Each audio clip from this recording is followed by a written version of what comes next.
আরে আরে আরে দাঁড়াও। আমি এটা চাই। এই হাত দিও না।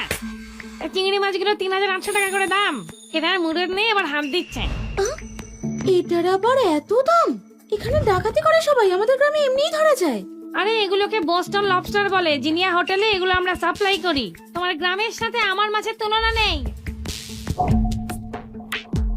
তোমরা শহরের লোকজন শুধু ঠকাতেই পারো। গরিব কোথাকার। যদি কিনতে না পারো অজুহাত দিও না। তাড়াতাড়ি এখান থেকে বেরো তো। এটা কি ধরনের ব্যবহার? তুমি দেখবে আমি এটা কিনবো। এই না না না, এটার এত দাম তুমি কিনবে মানে? এত টাকা পাবে কোথা থেকে? হ্যাঁ, যদি তোমার কাছে টাকা না থাকে, টাকা খরচ করার ভান করো না। তুমি কি আশেপাশে খোঁজ নাওনি জিনিয়া ম্যানেজমেন্ট এই বাজারটা চালায়? একটা গ্রামের মেয়ে আর একটা সিকিউরিটি গার্ড, দুটো ছোট লোক। যাও যাও এখান থেকে, আমার কাজে দেরি করো না। তুমি আমার গায়ে হাত দিলে কেন? এইভাবে ব্যবসা করছো, আজকেই তোমার দোকান বন্ধ হয়ে যাবে। এত গোলমাল কিসের? ভোর হয়ে গেছে, তুমি কি এখনো বিক্রি বাট্টা চালাচ্ছ? কিছু না ম্যানেজার, এই দুটো অসভ্য এখানে ঝামেলা করছে। কারা আমাদের জিনিয়াতে সমস্যা করছে? আরে,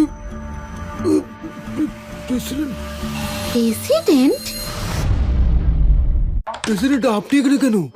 ম্যানেজার, আপনার বোধহয় কোথাও একটা ভুল হচ্ছে। আমার খুব খিদে পেয়েছে, ওটাকে এগিয়ে নিয়ে চলুন, বুঝেছো? ও হ্যাঁ হ্যাঁ হ্যাঁ হ্যাঁ। প্রেসিডেন্ট এখন আবার এসব কি শুরু করলো? একে অপরকে চেনো?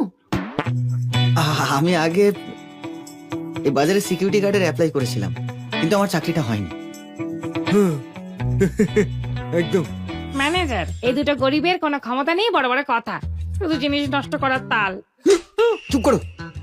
ম্যানেজার, তর্ক করো না, তাড়াতাড়ি জিনিস গোছাও, তোমাকে বের করে দিলাম। কিন্তু কেন? কেন? আমাদের জিনিয়ার নিয়ম হলো গ্রাহক মানে ঈশ্বর। তোমরা এরকম ব্যবহার রাখলে ব্যবসা চলবে কি করে? বেরিয়ে যাও এখান থেকে।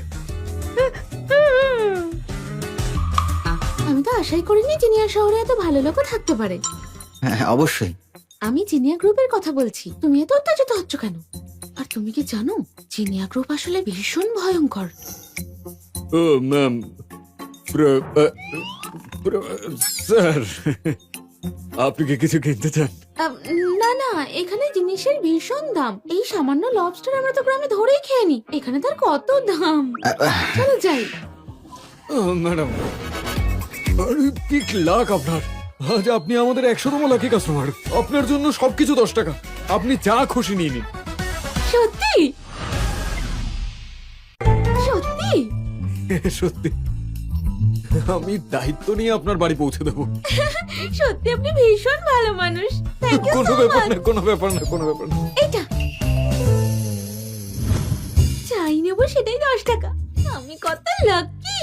তাহলে কেমন লাগলো? আমি তাহলে তোমার জন্য খুবই লাকি। ঠিক আছে ঠিক আছে। তুমি যে এত ভালো হবে আশাই করিনি আমি। এমনকি আমাকে অনুমতি দিচ্ছ এক ঝুড়ি জিনিসপত্র নেওয়ার। এই যে চিংড়ি বাবা জীবন, আজকে রাতে তোমায় কি করে খাবো বলো তো? শুধু সামুদ্রিক খাবার পেয়েই তুমি এত খুশি?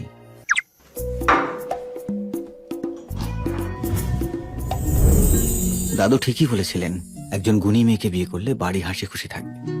এখনো অব্দি সব ঠিকঠাকই আছে। আমায় এভাবে দেখছো কেন?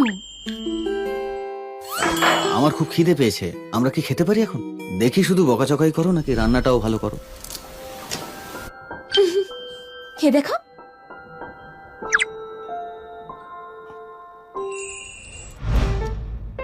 কেমন হয়েছে? খুব ভালো হয়েছে সত্যি। হতেই হবে, আমি ভালো রাঁধুনি। গ্রামে তো সব অনুষ্ঠানে সব লোকের রান্না আমি একাই করতাম। কেন? কারণ গ্রামের লোকেদের উপার্জন খুবই কম, আর কাকার কাছে শুরুতে বেশি টাকাও ছিল না, তাই তাদের থেকে একটু কম নিতাম যাতে তাদের সাশ্রয় হয়। একবারের জন্য কত টাকা নাও তুমি? 100 টাকা। এতটুকু টাকা রোজগার করতেই এত কষ্ট, তাই এর এত কৃপণ। আমি কি একটু একতরফা ভাবতে আরম্ভ করেছি? আমি জানি তোমারও উপার্জন করতে কষ্ট হয়, তাই ভবিষ্যতের জন্য আমরা দুজনেই সঞ্চয় করা শুরু করব। ঠিক আছে, খাও এবার।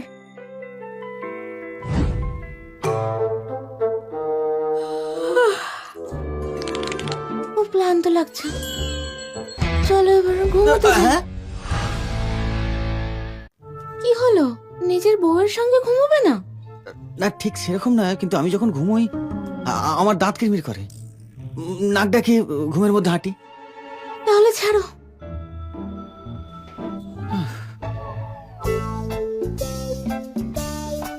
এত তাড়াতাড়ি? আজ আমার খুব ভোরের শিফট আছে। তোমার? আমাকেও কাজে যেতে হবে। কি ধরনের কাজ? শুনেছি জিনিয়া হোটেল খুব পাওয়ারফুল, আর ও তো একজন সাধারণ সিকিউরিটি গার্ড।